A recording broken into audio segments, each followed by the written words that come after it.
1994 की है। गर्मियों की एक सुनसान रात थी।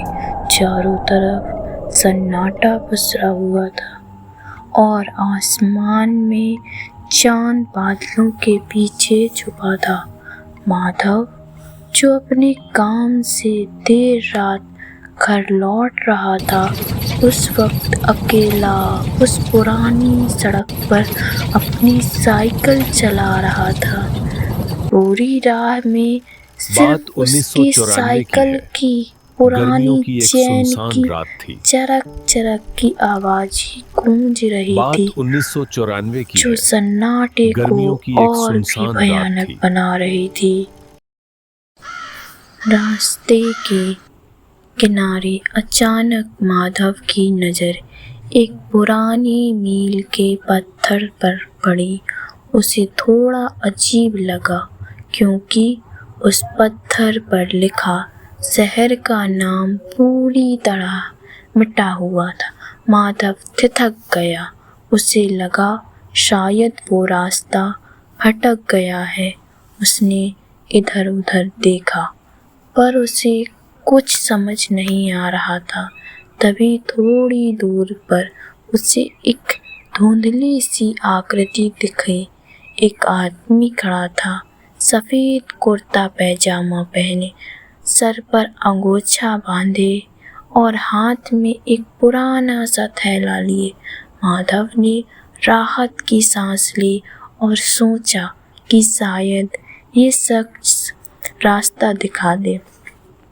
माधव ने अपनी साइकिल रोकी और पास जाकर पूछा, भाई साहब, जरा बताएंगे ये रास्ता कहाँ जाता है?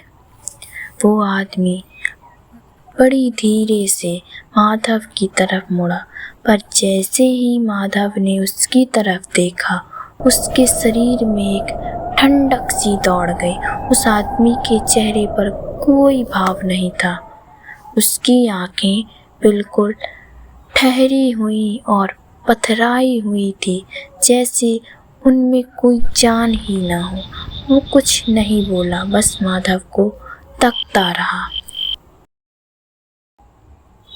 उसी पल माधव की साइकिल की चैन उतर गई। माधव ने घबराहट में नीचे झुककर चैन ठीक की, और जैसे ही वो ठीक है कहने के लिए ऊपर उठा, सामने कोई नहीं था। वो आदमी पलक झपकते ही गायब हो चुका था।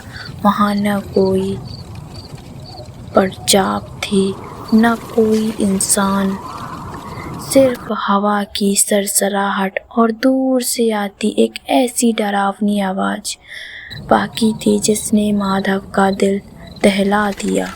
माधव ने बिना पीछे मुड़े अपनी साइकिल की रफ्तार बढ़ा दी और वहां से भाग निकला।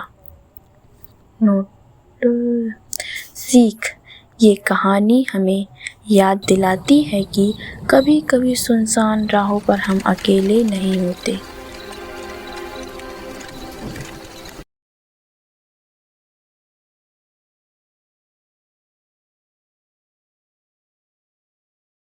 अगर आपको ये कहानी पसंद आई हो तो इसे लाइक, शेयर और सब्सक्राइब करें, और कमेंट में हमें ये बताएं कि आपको ये कहानी कैसी लगी और आप अगली कहानी किस चीज़ पे देखना चाहेंगे।